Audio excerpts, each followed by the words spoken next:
Vamos a orar. Te damos las gracias, Señor, por tu infinita bondad y tu misericordia al permitirnos, Señor, alabarte, Padre, y ser parte de aquella alabanza que te da toda la creación, Señor, porque solo tú eres digno, solo tú, Señor. Vamos a meditar ahora en tu palabra. Rogamos que sea la voz de tu Espíritu Santo hablando a nuestros corazones, Señor, llenando nuestras vidas de tu palabra, de tu voz, y así, Padre, nuestra vida, nuestra alma pueda conducirse de manera digna delante de ti, Señor. Gracias te damos en el nombre de Cristo Jesús. Amén. Amén.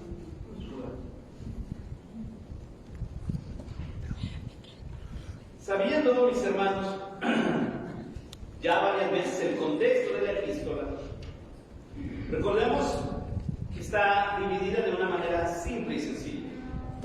3 capítulos, hermanos, están enfocados a una enseñanza teológica, a poder tomar, hermanos, lo que la Escritura revela, lo que el ministerio de Jesús dejó como enseñanza y aplicación, y 3 capítulos, que son los últimos, a una conducta cristiana, al testimonio de la iglesia. La epístola a los Efesios, hermanos, recordemos que fue una epístola circular. Llegó, hermanos, como prioridad a la iglesia de Éfeso, con el objetivo de que esta epístola fuera leída por las demás iglesias en Asia Menor. Así que allí en Asia, hermanos, en Éfeso, lo que hoy es Turquía, se leyó esta epístola con el objetivo de explicar, hermanos, a la iglesia la verdad acerca de la divinidad de Jesucristo, acerca, hermanos, de la revelación que el Espíritu Santo da a través del apóstol mismo al explicarle a la iglesia los principios cristológicos. Y ahora, hermanos, habla de una cuestión soteriológica que es la salvación, que es la gracia. Y algo que hemos aprendido, hermanos, yo espero que lo hayamos aprendido, es acerca de la gracia. Precisamente toda la epístola a los Gálatas, hermanos, fue el valor que hay en la gracia de Dios y de cómo, hermanos, sin la gracia de Dios, hermanos, no importa cuánto hagamos, cuánto pongamos de nuestra parte, porque nadie es salvo por las obras de la ley. No dice Pablo que la ley no sirve, pero si usamos la ley como medio de obras para salvación, jamás será posible esto. Ahí es donde entra la gracia de Dios. Y algo, hermanos, que por lo menos en el orden temático que nos aparece a nosotros la Escritura, tenemos posterior inmediatamente esta epístola, hermanos, donde en este fragmento Pablo hace hincapié nuevamente, hermanos, en esto precisamente, en lo hermoso de la gracia. Este es uno de los signos, hermanos, que a mí, por lo regular, me hablan más de la historia de la iglesia del pueblo evangélico. La verdad, yo lamento mucho las iglesias donde han desechado los signos, de verdad. O sea, escuche la riqueza. La traducción literal de este himno, hermanos, en nuestra versión en español, nos llegó como alcance salvación.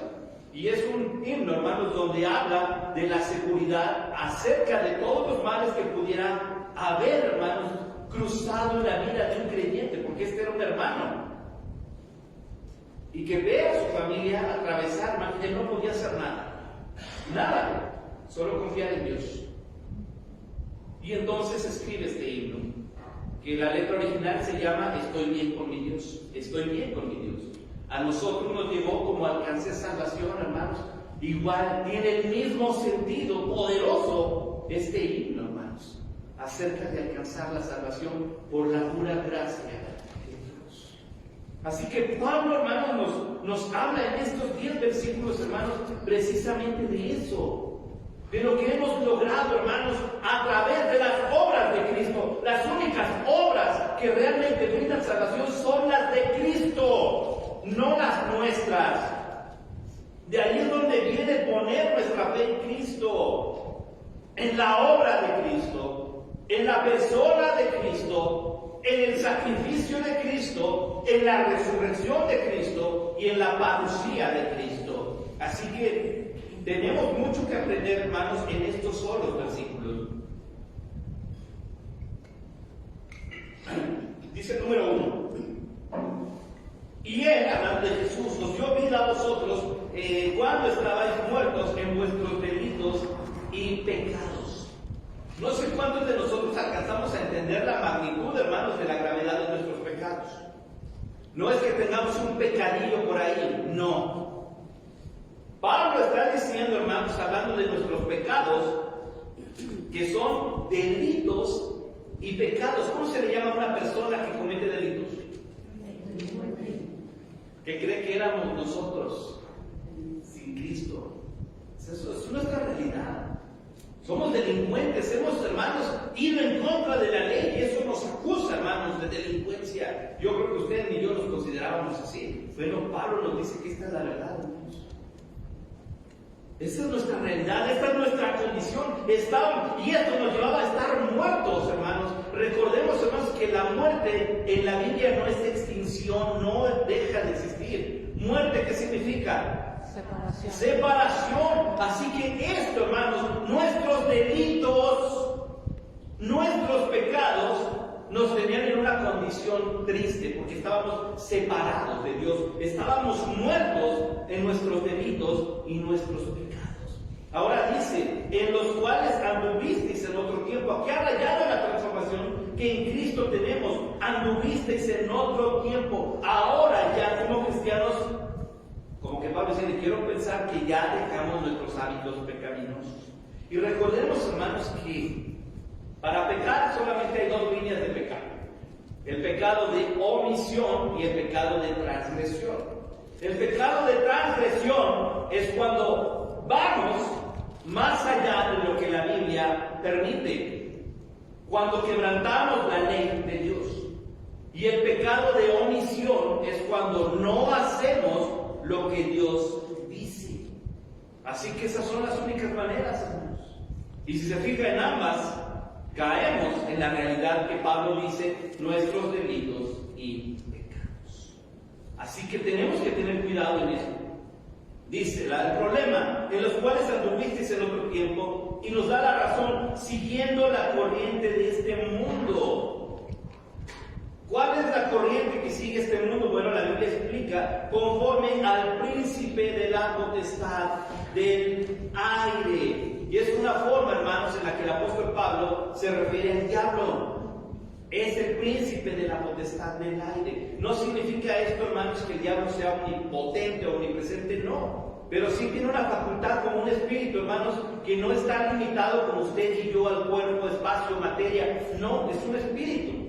Sin embargo, él lo que está haciendo, hermanos, es hacer una influencia, ejercer una influencia para que el mundo siga una corriente establecida en la que nos aleja de la verdad de Dios.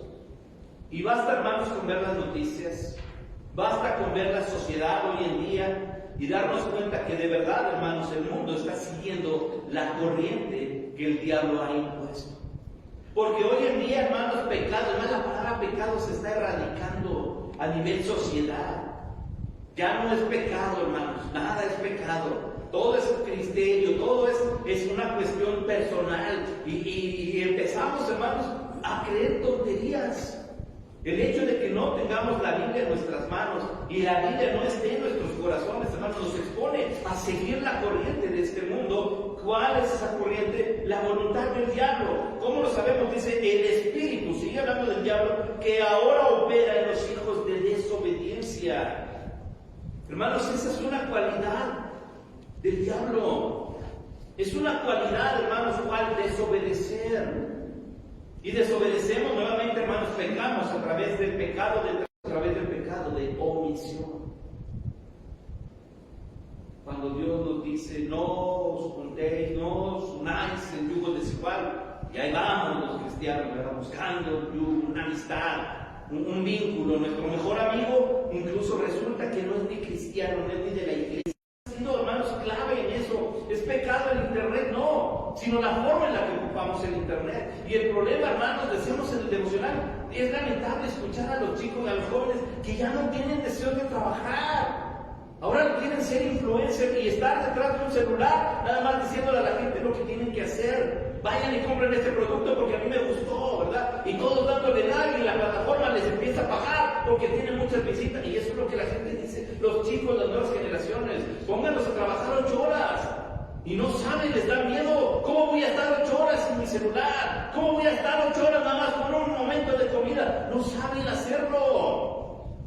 Pero la Biblia dice que el que no trabaje, que y no le estamos enseñando eso. Ese es el pensamiento, hermano. Hay que enseñar a trabajar. El trabajo da honra. El hecho de que podamos decir, me gané esto por el talento que Dios me dio para poder obtener un sustento. Así que es importante, hermanos, que podamos hacer. El día del trabajo, ¿cómo se celebra? Descansando, ¿verdad? Pero la Biblia dice que Dios hasta hoy trabaja. O sea, no está mal. Tenemos todos necesidad de un día de descanso, claro que sí. Claro que sí, es de ley, es justo, es válido. Pero hermanos, sí tenemos que hacer hincapié en lo que tenemos que hacer. La ociosidad, hermanos, el hecho de no hacer nada productivo nos lleva a seguir. Esa es la corriente de este mundo. Eso es lo que el mundo está sembrando hoy. Pablo dice, cuidado, porque esto es lo que opera en los hijos de ¿qué? De desobediencia. Los que no quieren hacer lo correcto. Y qué difícil es hablar, hermanos, con una persona que no acepta, que no le gusta sujetarse, que no tiene el deseo, la buena voluntad de admitir, de corregir y decir, sí, está bien, voy a hacerlo, porque no nos gusta que nos digan nuestros errores, nos molestamos. Es cierto, hermanos, ninguno de los que estamos aquí es perfecto, gracias a Dios. Y cometemos errores y tenemos fallas. De ahí que tenemos que aprender a entender, hermanos, que sí necesitamos la ayuda espiritual, necesitamos la corrección espiritual, necesitamos a la iglesia, necesitamos el vínculo de otros cristianos para mantenernos unidos, para mantenernos en oración unos por otros. Así que no sé, si yo le mando un mensaje, hermano, no es porque ya lo vi pecando en la calle, le digo un mensaje. No, es para que usted se acuerde que yo, un pastor, hermano, por lo menos es mi responsabilidad estar orando por usted. Y vieran, hermanos, cómo alegra mi corazón cuando yo recibo esos mensajes sin esperarlos. Estoy orando por usted porque los necesito. Porque los necesito. Así que, ¿qué razón tiene la palabra de Dios al decir cuidado en esto? Ahora dice 3, entre los cuales también todos nosotros vivimos en otro tiempo. Pablo se incluye en esto, en los deseos de nuestra carne, haciendo la voluntad de la carne y de los pensamientos. Y éramos por naturaleza hijos de ira, lo mismo que los demás. Miren cómo dice Pablo, todos nosotros. Pablo, recordemos que tenía una arrogancia tan grande antes, cuando era Saulo, un celo tremendo por su religión. Y avanzaba mucho, dice él, en el judaísmo, en el fariseísmo, y perseguía a los cristianos porque los creía ignorantes, porque los creía una amenaza, y él perseguía a cristianos. Por eso dice que éramos hijos de ira. Cuando leemos el libro de Hechos, se nos describe a Saulo en ese entonces como una persona que respiraba amenazas y muerte.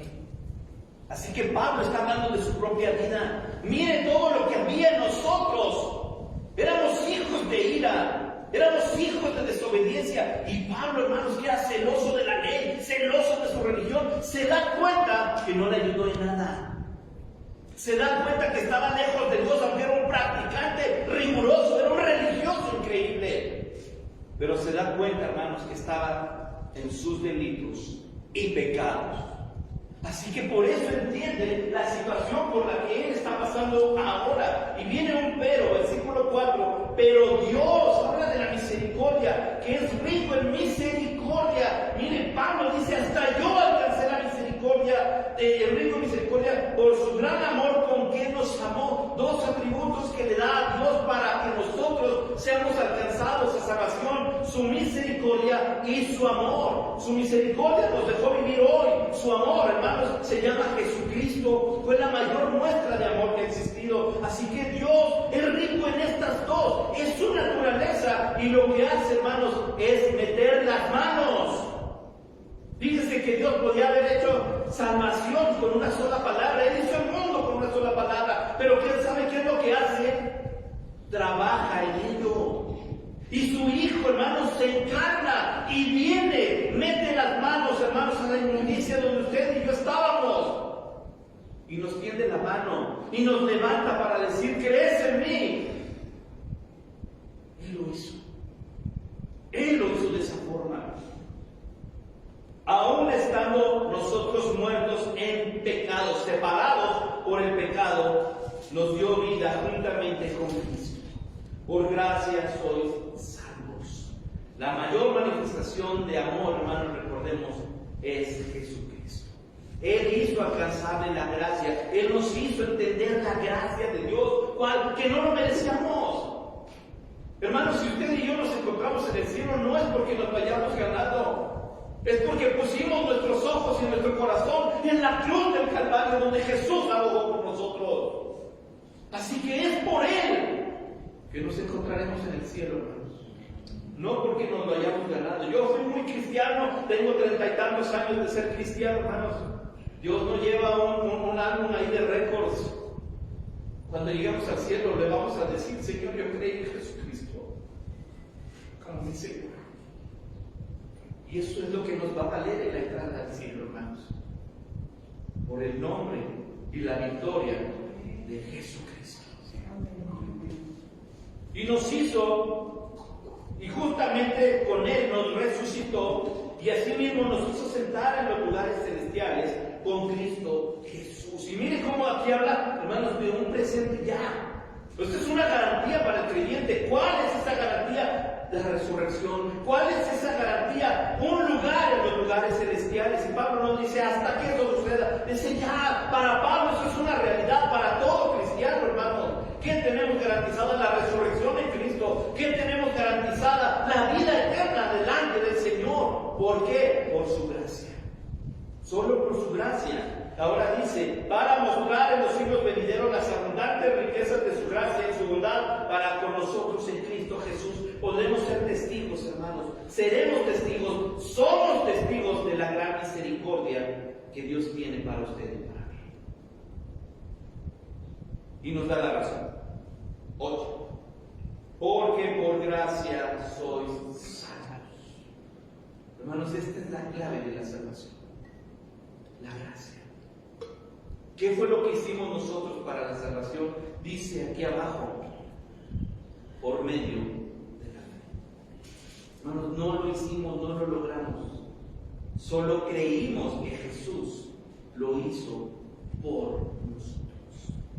La gracia de Dios hizo que Jesucristo estuviera aquí, llevara nuestra cruz, pagara el costo de nuestra salvación con su sangre, resucitara al tercer día, se levantara con poder y gloria, ascendiera al cielo dejando una promesa de regresar por su iglesia. ¿Qué hicimos nosotros? Solo creímos en esa gracia. Eso es suficiente, hermanos. Por medio de la fe. La salvación implica fe. Creemos, hermanos, que Pablo tiene razón. Nuestro pecado nos estropeó. Pero el pecado lo buscábamos nosotros, esa era nuestra naturaleza. Pero en Cristo, hermanos, las cosas han sido renovadas, transformadas. Y ahora, usted y yo, hermanos, que hemos creído en Cristo, ¿qué creen? Somos salvos. Solo por la gracia de Cristo. Hemos creído en Él. Y abajo explica el 9, hermanos, no por obras. Y esto lo dice Pablo. El hebreo de hebreos, el fariseo de fariseos, no me sirvieron de nada las obras, no me ayudaron en nada, y no nos van a ayudar a nosotros, no es por obras. Nadie va a llegar al cielo diciendo: Señor, aquí está mi currículum de obras, porque el Señor se va a reír de nosotros, porque no es por obras. ¿Qué es? Es su gracia, es la fe en Cristo Jesús. Y explica al final: porque somos hechuras suyas. Él nos hizo, creados en Cristo Jesús. Esta ya la transformación. ¿Para qué? Para buenas obras. Un cristiano debe sostener su obediencia. Un cristiano debe mantener su integridad. Un cristiano va a pasar por luchas, por pruebas, hermanos, que pondrán, hermanos, en cuestionamiento nuestra fe. Si debemos seguir o no creyendo en Cristo. A veces el problema ahoga, hermanos, nuestras circunstancias, ya sea enfermedad, problema económico, soledad, tristeza, como querramos verlo. Pero que hay algo interesante: en Cristo hemos sido renovados, hemos sido creados ahora para buenas obras, y no significa que nuestras buenas obras no salen. Esto ya es la renovación en Cristo. Ahora viene un buen testimonio en Cristo, porque en medio de las pruebas el Señor Jesucristo se mantuvo fiel a la voluntad de Dios, las cuales Dios preparó de antemano para que anduviésemos en ellas. Aquí está su voluntad, para que usted y yo andemos en integridad, caminemos en obediencia. No podemos, hermanos, jugar a ser cristianos. O somos cristianos o no somos cristianos. Porque Dios no está jugando con la salvación. O sea, Dios no estaba jugando a ver a su Hijo en la cruz del Calvario. Así que nuestra vida, hermanos, nuestra conducta debe ser digna de alguien que entiende la gracia como para sí, que ha entendido que la gracia, hermanos, costó la vida del Hijo de Dios. Para que nuestra vida, hermanos, honre y glorifique lo que hizo Cristo por nosotros. Porque nuestra realidad, hermanos, es que estábamos en nuestros delitos, en nuestros pecados. Y Dios no es malo, hermanos, no está diciendo, qué cruel es Pablo, ¿verdad? Hermanos, esa es la verdad. Delante de Dios, nuestra justicia nos convierte en delincuentes, en criminales, delitos y pecados. Eso es lo que somos. Pero apareció el Hijo del Hombre, apareció el Hijo de Dios, apareció el Mesías. Y con una mano extendida, hermanos, agarró a la humanidad caída que creyó en Él. Y con la otra mano agarró la mano de Dios para, a través de Él, unirnos en algo maravilloso que se llama salvación. Y ahora usted y yo, que creemos en Él, tenemos la esperanza, hermanos, de que un día todo el mal, todo dolor, toda enfermedad, toda tristeza será borrada de delante de nosotros. Porque estaremos en los lugares celestiales. Porque creímos en la victoria poderosa, en la obra única de su Hijo Jesucristo. Así que cuando Pablo nos dice nosotros, bendita sea la gracia de Dios, y demos gracias por su abundante misericordia hacia nosotros. Gracias te damos, Señor, por tu palabra. Gracias te damos por lo que tú has hecho. Y gracias te damos porque solo tú podías hacer realidad de nosotros la salvación. Señor, tenemos que admitir lo que tú estás diciendo. Si tú lo estás diciendo es real. Y vivíamos en delitos y pecados, cosechando aquello que el pecado deja: consecuencias, dolor, tristeza.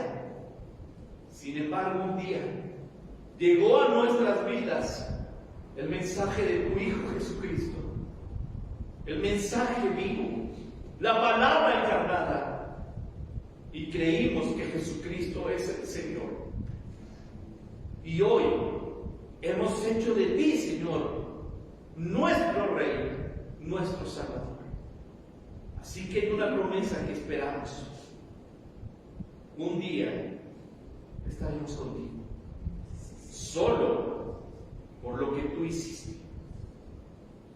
Y te damos la gloria y te alabamos por tu bendita gracia hacia cada uno de nosotros. Gracias por tu palabra, Señor. En el nombre de Cristo Jesús. Amén.